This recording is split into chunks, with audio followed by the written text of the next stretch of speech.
I'm very unfortunately at the age where I can't have coffee after about 4 p.m.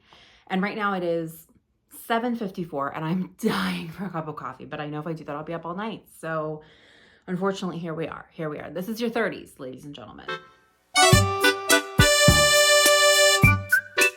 Hey everyone, welcome back to another video on Read Between the Grinds. Today I am really excited because I'm going to talk about one of my you know how when they say what's a presentation you could get, like a PowerPoint that you could get up with no preparation, just get up and give a PowerPoint. Mine is Stephen King. I'm a huge fan of Stephen King. I have been for many years. Let me just quickly say, I know that there are people who are not huge fans of Stephen King, and I understand why. There is some really controversial content in his books, and I'm not talking about like normal horror controversy. I'm talking about like some actual controversy. Some moments that are kind of, I don't know about that. But I am a huge fan. I think he's one of the greatest writers of our time. I think the moments that he chooses to include in his books that are controversial, I think are there for a reason usually. But anyway, this is not a video about that. We're not going to get into it. I just wanted to mention that people who don't like him, I understand it and I don't take it personally if you don't love him. However, he is one of my favorite authors. I am surprised every time I pick up a book of his that I haven't read that I'm so into the story. Like, it could be a 1,500 page novel and I'm still so into it. So if you have never read Stephen King before, or if you are very early on in your Stephen King journey, but you'd like to read more of his books, here is where I would recommend that you begin. Whenever anyone asks me what book they should start with first, I always without fail recommend The Shining first. I think it is one of his best books. It's Stephen King at his finest. First of all, it's also not that long for a Stephen King book anyway. My copy, and it is like a mass media paperback, so it's a little smaller, but my copy is like around a little over 600 pages, actually almost 650 pages. For Stephen King, that's not bad. And again, I have this copy, so if you had like a regular full-size book, it probably wouldn't be as long. But if you have even seen the movie but never read the book, I still recommend the book. For those who have seen the movie, I love the movie. I think it's a fantastic movie. But for those who have seen the movie and feel like you don't need to read the book, what I will say is that this book, and this is where I think, well, one of the ways in which Stephen King really excels, the lore that he puts into this book about the Overlook Hotel and what's going on there, what happened in history, and how it is all kind of culminating in the present, is just so interesting. I was so hooked. I didn't expect that to be the part of the story that I was drawn in by the most. But honestly, I think that was my favorite part of the book. And maybe it's because I have seen the movie, which again, I love. But this is an amazing book, amazing characters, highly recommend, great first place to start. The next book that I will always recommend without fail is Pet Sematary. I'm kind of obsessed with my really old copy. This is another one that's not super long for Stephen King. My copy is about 400 pages. It is definitely one of his scarier ones. So if you're looking for one that is very unnerving, very creepy, this is definitely one for you. Again, if you've seen the movie, I don't like the movie adaptations because there are a couple. As much as I like the book, I think that the book is much better. I think that the character exploration in this book is just, it's so Stephen King, talking about, grief and all those kinds of things that humans deal with, the way that he portrays those kind of emotions and those kind of experiences that humans go through, unparalleled. This is, I'm not going to give too many synopsises. I'm not going to talk too much about the plots of these books because it's Stephen King. You can find a synopsis on any of these books in half of a second. I'm really just going to talk about why I think they're great for first-time Stephen King readers. And both of these I feel like are really classics in his lexicon. I think that if you're going to start, you want to start with one of these just because they're shorter. They're pretty easy to digest. They're not like an insane length in terms of actual length, but then also just the amount that is going on. And then you can say that you've read one of the classics, really, right? Another book I will always recommend if you want to pick up one of his more classic books is The Stand. If you've already read some of his shorter books or just want to jump into something with a little bit more meat in it, there you go. This is definitely one of his epic novels. It really is like the ultimate battle between good and evil. And what really stands out in this book, though, and what I think myself and so many readers love about this book is the characters. There's a lot of characters. There's a lot of POVs, but you really, really, really get to know them. You have plenty of time with them. Don't worry. And the people who are on the side of good, you're rooting so hard for them. And everything that they go through, all of the ups and downs. Again, it's an epic, so it takes place over quite some time. And these really, all the ways that the relationships morph and they come together and they meet up and they fall apart. It's really, really amazing. And it's one of his best works in terms of his like longer, really spanning works. And I recommend it all the time. For a newer recommendation, and I never really see this one recommended very often, especially for people who are just starting to get into Stephen King, but I would highly recommend this as an early book for him. And that's The Outsider.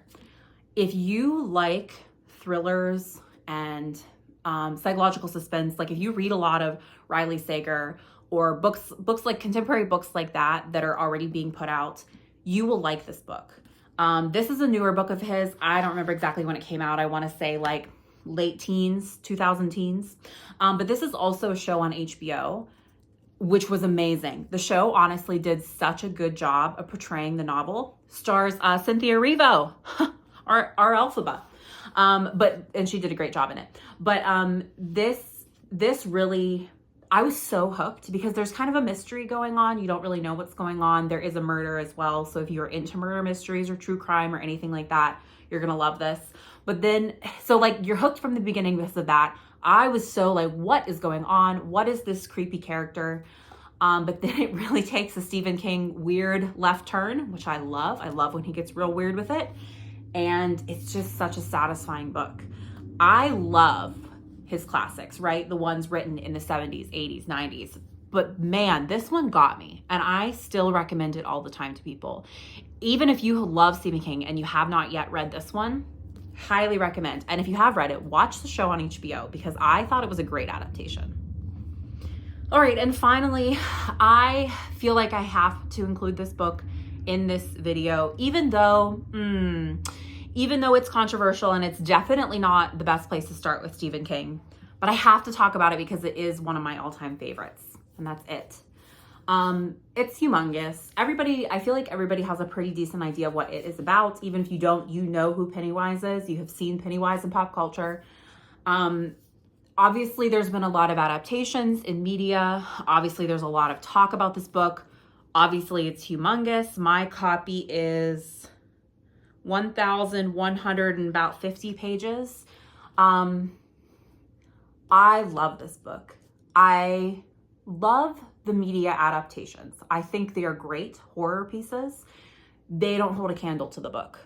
What I love about this book, and the reason why I always recommend it, maybe not for your first Stephen King, unless you love gigantic books with a lot of backstory, but the reason why I will always recommend it is because this story goes into the history of Derry so much more than any of the movies or shows or miniseries ever could, because simply due to time.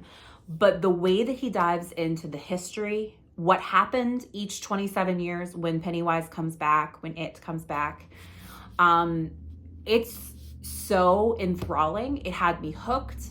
Obviously, the characters I think are some of the best characters he ever created. There are some extremely upsetting scenes in this.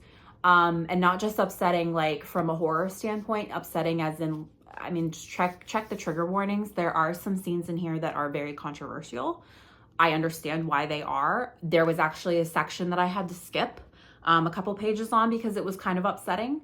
So definitely check your trigger warnings because it has every ism. It has racism, homophobia, sexism, domestic violence, animal cruelty, like everything that you can think of horrible happens in this book. But it's happening because terrible people are terrible and humans are the real monsters, right? But also It, the otherworldly entity, is the real monster. I can't talk about Stephen King without talking about It because I love it so much. Again, not my recommendation on where to start, and I know this video is about where to start with Stephen King, but I really think that if you've already read like Pet Sematary and The Shining and The Outsider, and you've seen how things can get weird, just wait. It can get weirder. It can get a lot weirder. So weird that you don't even really know what you're reading. So that's that's my plug for it. If you have not read it yet, then make time for it on your TBR. It is absolutely an undertaking, but spooky season's coming up, and what better time to start this book or any of his books, really. I hope that you have a chance to pick up Stephen King. If you are a Stephen King fan, I would love to know what your favorites are, which ones you recommend to people when they ask where they should start with Stephen King. Because I honestly, this is really hard for me because I feel like everybody's such a different reader. What I like is not going to be what, you know, Grace and Laura like. Like, I'm recommending these. They're never going to read these. And I have a YouTube channel with them. And I am family with them. So it's always hard recommending where people should start. But this, if I had to pick like 4 or 5, if you count it, okay, they're too big to hold all at once. I don't know why I'm trying. Then these are them. So if you have never read Stephen King before and you take any of my recommendations, I would be very, very interested to hear what your experience was like the first time you read a Stephen King book. I kind of wish I could go back to my first Stephen King. Which at this point, I don't even remember what the first Stephen King book I read was. I'd have to think about that. If I remember, I'll put it in the caption of this video or the description. So anyway, thanks so much for joining me today. Thanks for listening to me ramble about one of my favorite authors, something I feel very passionately about. I really am going to hold them all for the end. Maybe I'll take the thumbnail right now.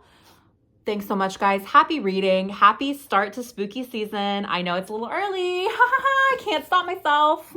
Bye, guys.